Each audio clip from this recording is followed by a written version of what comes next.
رات کا وقت تھا اور سمندر بھی پرامن تھا، لیکن حضرت یونس علیہ السلام کے دل میں بے چینی تھی، کیونکہ وہ غصے میں اللہ کے حکم کے بغیر بستی چھوڑ آئے تھے۔ وہ دل ہی دل میں سوچتے رہے کہ شاید میں نے جلد بازی کی، لیکن وقت گزر چکا تھا۔ کشتی نے اپنا سفر شروع کیا۔ کچھ ہی دیر گزری تھی کہ سمندر میں ہلچل مچنے لگی۔ سمندر کے اندر ایک خوفناک طوفان برپا ہو گیا۔ کشتی لہروں کے درمیان ڈوڑنے لگی۔ لوگ خوف زدہ ہو گئے۔ کشتی میں سوار لوگوں کا ماننا تھا کہ یہ طوفان کشتی میں موجود کسی گنہگار کی وجہ سے آیا ہے۔ لوگوں نے کشتی کا وزن کم کرنے کے لیے کچھ سامان سمندر میں پھینکا، لیکن وزن کم نہ ہوا۔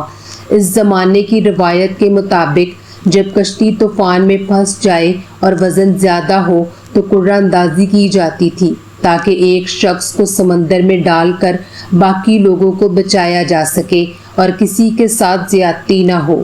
کشتی والوں نے 3 بار قرعہ اندازی کی۔ پہلی بار قرعہ حضرت یونس علیہ السلام کے نام نکلا۔ لوگوں کو یہ دیکھ کر بہت حیرت ہوئی۔ وہ کہنے لگے، وہ نبی ہیں، پرہیزگار ہیں، ایسا کیسے ہو سکتا ہے؟ انہوں نے دوبارہ قرعہ اندازی کی، لیکن پھر بھی حضرت یونس علیہ السلام کا نام نکلا۔ تیسری بار بھی نام وہی تھا۔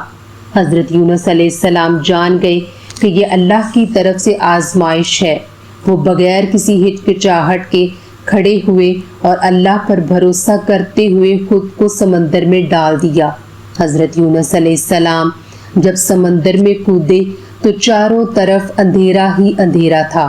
آسمان پر گھنے بادل، سمندر کی بے رحم لہریں اور طوفانی ہوائیں، ہر طرف خوف کا عالم تھا۔ جب حضرت یونس علیہ السلام پانی میں ڈوبنے لگے، اسی لمحے اللہ تعالیٰ کے حکم سے ایک بہت بڑی مچھلی سمندر کی تہہ سے نمودار ہوئی۔ اللہ نے مچھلی کو حکم دیا کہ اے مچھلی، یونس کو نگل لے، مگر اس کو کوئی نقصان نہ پہنچانا، اس کا گوشت یا ہڈیاں مت چبانا، وہ ہمارا نبی ہے۔ اور پھر مچھلی نے حضرت یونس علیہ السلام کو زندہ نگل لیا۔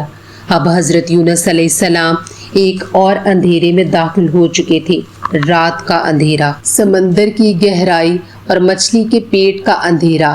3 اندھیروں میں گر کر بھی حضرت یونس علیہ السلام نے اپنا ایمان نہ چھوڑا اور مچھلی کے پیٹ میں بھی اللہ کا ذکر کرتے رہے۔ وہ جان گئے تھے کہ یہ سب کچھ اللہ کی طرف سے آزمائش ہے۔ اب حضرت یونس علیہ السلام نے اپنے رب کے حضور ندامت سے دعا مانگنی شروع کی، ایک ایسی دعا جو رہتی دنیا تک غم میں مبتلا انسانوں کی امید بن گئی۔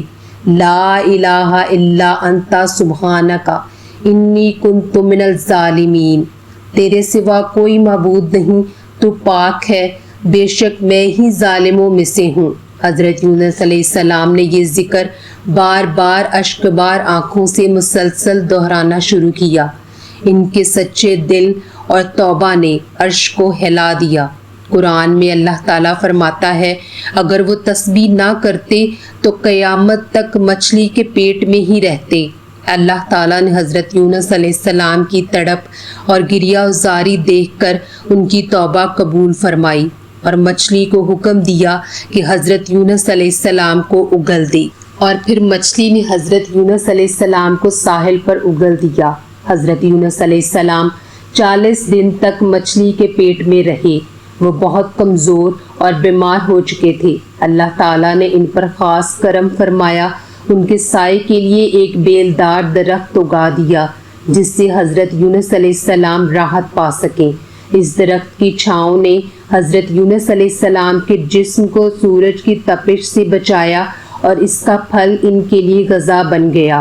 جب حضرت یونس علیہ السلام مکمل صحت یاب ہو گئے تو اللہ تعالیٰ نے انہیں دوبارہ حکم دیا کہ اب اپنی قوم کی طرف واپس جاؤ۔ حضرت یونس علیہ السلام جو پہلے غصے سے اپنی قوم کو چھوڑ کر چلے گئے تھے، اب اللہ کے حکم پر اپنی قوم کی طرف واپس جانے لگے۔ پورے راستے وہ اللہ کی تسبیح کرتے ہوئے یہی دعا کرتے رہے کہ کاش ان کی قوم توبہ کر چکی ہو۔ جب حضرت یونس علیہ السلام واپس آئے تو انہوں نے دیکھا ان کی قوم بدل چکی ہے۔ وہی لوگ جو پہلے ان کا مذاق اڑاتے تھے اب عاجزی سے ان کے قدموں میں بیٹھے علم اور ہدایت حاصل کر رہے تھے۔ قرآن کریم میں اللہ تعالیٰ فرماتا ہے، پھر وہ ایمان لائے تو ہم نے انہیں ایک وقت مقرر تک فائدہ پہنچایا۔ ان کی زندگیوں میں تبدیلی آ چکی تھی اور پھر اللہ نے ان پر دنیا و آخرت کی نعمتوں کے دروازے کھول دیے۔ تو معزز سامعین، یہ تھی حضرت یونس علیہ السلام کی کہانی، جنہوں نے مچھلی کے پیٹ میں بھی اپنا ایمان قائم رکھا اور اللہ سے توبہ کرتے رہے۔ حضرت یونس علیہ السلام کی کہانی سے ہمیں یہ سبق ملتا ہے کہ ہمیں اپنی زندگیوں میں کبھی بھی اللہ کی رحمت سے مایوس اور نا امید نہیں ہونا چاہیے۔ معزز سامعین، ویڈیو اچھی لگی ہو تو پلیز دوسروں کے ساتھ شیئر ضرور کریں، اور ایسی مزید ایمان افروز ویڈیوز دیکھنے کے لیے پلیز میرے چینل کو سبسکرائب کر لیجئے۔ نیکسٹ آپ کس پروفٹ کی سٹوری سننا چاہتے ہیں، پلیز کامنٹ کر کے ضرور بتائیے۔ جزاک اللہ خیر۔